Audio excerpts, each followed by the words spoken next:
Très heureux de vous retrouver en ce mercredi 12 novembre. Mesdames et messieurs, bonsoir et merci pour votre fidélité au programme de Cherfla Télévision. Bienvenue dans ces 18h de l'actualité. Pose de la première pierre du projet présidentiel d'urgence hospitalière par le président de la transition, le général d'armée Assimi Goïta, chef de l'État. C'était le lundi dernier au centre de santé de référence de Korofina en commune 1 du district de Bamako. Cérémonie qui donne ainsi le coup d'envoi d'un vaste programme de modernisation du système de santé au Mali. Je propose d'écouter la réaction du chef de l'État, le président de la transition Assimi Goïta.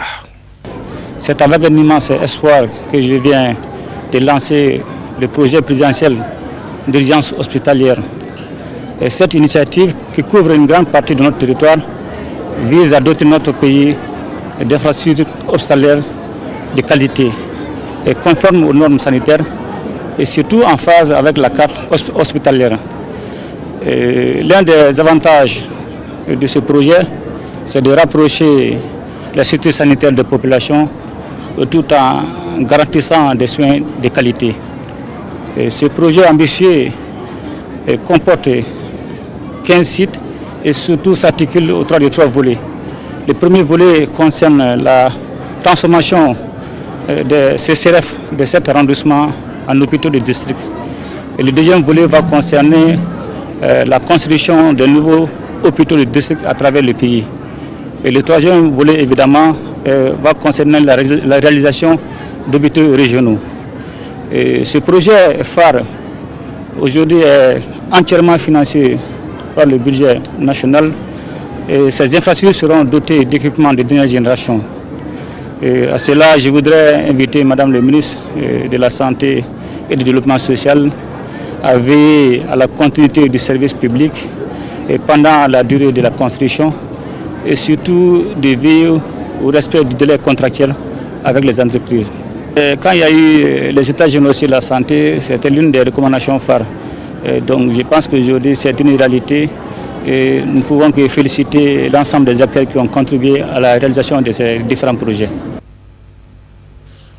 Toujours au chapitre de l'actualité nationale, l'association Maliti Lekura a organisé un point de presse le mardi 11 novembre pour le lancement officiel des activités de sa coordination nationale. Cette initiative vise à promouvoir la coopération régionale en matière de développement et de sécurité. Voyons ce compte rendu de Khadija Traoré. Lors de cette cérémonie, le Bureau national de l'association a présenté les objectifs et les axes stratégiques de l'organisation, qui s'articulent autour de la promotion du développement économique et social, de la sécurité et de la stabilité régionale. Ce jour marque un tournant historique pour notre association et au-delà pour le mouvement citoyen au Mali. Ce premier point de presse national de l'association Maliti Lekura AMTC n'est pas un simple événement. Ce moment est historique. Il marque non seulement l'engagement de notre association dans la construction d'un Mali nouveau, mais aussi notre volonté de porter haut la voix d'un peuple digne, résilient et souverain. Les responsables de coordination des différentes régions ont invité les uns et les autres à s'unir pour le maintien de la paix et la cohésion sociale au sein du pays. Le coordinateur de la région de Gao a quant à lui invité ses camarades au lancement officiel des activités de sa coordination. Au nom de mon coordinateur qui est présentement à Gao, mais il nous suit de près, de très très près, il devrait être là pour vraiment la réception de ce document dans lequel est consigné le lancement officiel de l'association Maliti Lekura pour le 10 janvier 2026. Donc, sincèrement, les mots me manquent pour cet honneur que vous nous avez porté. Soyez les bienvenus au nom du coordinateur régional de Gao. Soyez les bienvenus à Gao. Gao vous attend impatiemment. Cette conférence de presse a été magnifiée par la remise officielle de statuts et règlements de l'association aux différents coordinateurs. Dans un élan d'esprit patriotique, le Haut Conseil des Maliens de l'extérieur a lancé le mardi 11 novembre une collecte de fonds pour soutenir le peuple malien face aux défis sécuritaires et humanitaires que les pays traversent actuellement. Cette initiative vise à rassembler les Maliens de l'étranger et les amis du Mali pour contribuer à l'effort national de développement et de stabilité. Le Mali traverse une période historique où notre engagement collectif est sollicité avec gravité, responsabilité et dignité, dans le respect des valeurs qui fondent notre nation, notamment celles tirées de l'article 34 de la Constitution qui dispose: l'action publique est guidée par les principes fondés sur le respect de la souveraineté de l'État, le choix souverain du peuple et la défense de ses intérêts. Les défis sécuritaires, économiques et sociaux que notre pays vit en ce moment appellent à un sursaut patriotique sous le leadership des plus hautes autorités du pays. La diaspora malienne constitue une force vive, respectée, admirée et décisive dans le moment où la nation l'appelle. En tant que filles et fils du Mali vivant à l'extérieur, nous restons liés par le même devoir moral envers la patrie. Le Haut Conseil des Maliens de l'extérieur prend aujourd'hui l'initiative de lancer une mobilisation solidaire pour accompagner l'effort national en cours, conformément aux valeurs d'unité et de responsabilité qui nous unissent. C'est une dynamique portée par les Maliens établis à l'extérieur dans leur diversité. À cet effet, il est demandé à chaque compatriote vivant à l'extérieur de contribuer à la collecte de fonds organisés pour soutenir le pays dans une démarche volontaire et inclusive. À présent, voyons avec Moussa Fomba ce qui fait le reste de l'actualité hors de nos frontières en bref et en images.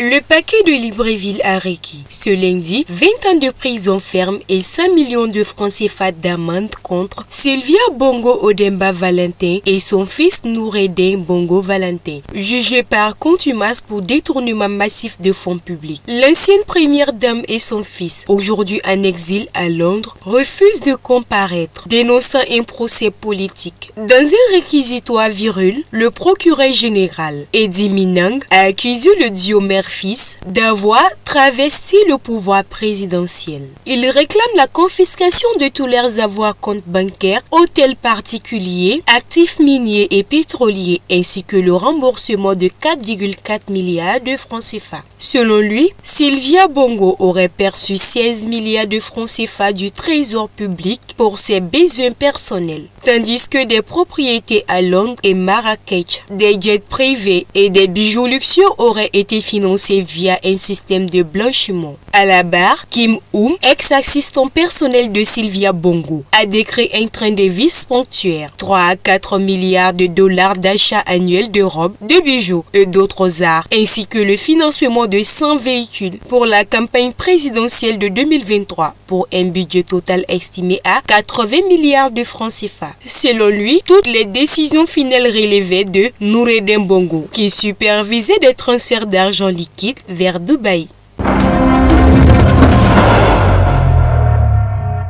À un peu plus d'un mois de la présidentielle centrafricaine prévue le 28 décembre 2025, le climat politique s'électrise. L'opposant Anissé Georges Dologuélé a dénoncé ce qu'il appelle une manœuvre illégale, visant à l'écarter de la course à la magistrature suprême. En cause, le rejet par la justice de son certificat de nationalité centrafricaine. L'affaire prend racine dans un détail juridique. En 1994, Anissé Georges Dologuélé avait acquis la nationalité française perdant de fait selon le Code de la nationalité de 1961, sa citoyenneté centrafricaine. Soucieux de se conformer à la Constitution de 2023 qui interdit désormais les candidatures binationales, il avait officiellement renoncé à la nationalité française en août dernier. Il estime donc être pleinement centrafricain, d'autant plus qu'il avait déjà utilisé le même certificat de nationalité pour les présidentielles de 2015 et 2020. Mais la justice centrafricaine a récemment annulé ce certificat, le déclarant nul et de nul effet. Selon le tribunal, Doleguele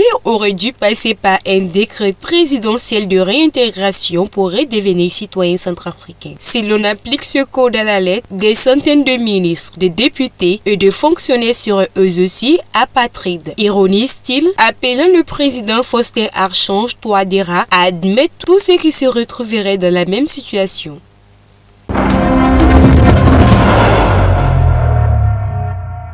Mais base sur le pétrole. L'approche des États-Unis vis-à-vis du Nigeria et du Venezuela est comparable, selon un expert vénézuélien. C'est une politique ancrée dans les tendances expansionnistes du capitalisme financier, a déclaré Sputnik Afrique André Antilano, chercheur à l'Université centrale du Venezuela. Selon lui, Washington agit depuis plus d'un siècle pour garantir son approvisionnement en hydrocarbures. Ce que nous observons aujourd'hui, c'est une restructuration de cette dynamique impériale. Le Venezuela était un fournisseur fiable jusqu'à ce que la révolution bolivarienne change la donne, conduisant à d'importants efforts pour réaffirmer l'influence américaine. Une logique semblable est à l'œuvre au Nigeria, dont la situation géographique et les ressources revêtent un majeur pour les États-Unis, affirme l'analyste. Début novembre, Trump avait ordonné au Pentagone de se préparer à une éventuelle action au Nigeria, après avoir accusé le gouvernement de ne pas protéger les chrétiens contre le terrorisme.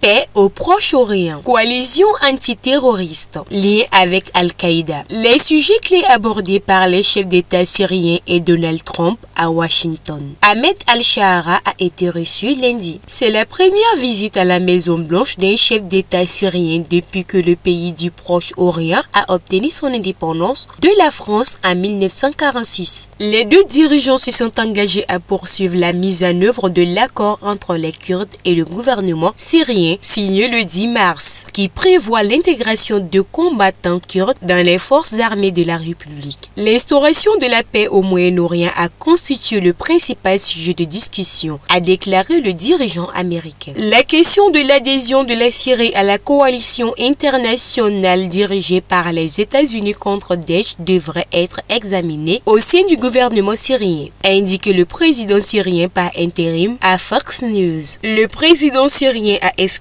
pour le moment toute discussion directe sur la normalisation des relations avec Israël. Ahmed Al-Shara considère la présence des troupes américaines en Syrie comme justifiée. Il a nié toute implication dans les attentats d'Al-Qaïda contre les tours jumelles en 2001. Les investissements américains dans l'économie syrienne ont été évoqués. La Syrie est désormais un allié de Washington dans lequel il vaut la peine d'investir, a dit Ahmed Al-Shara.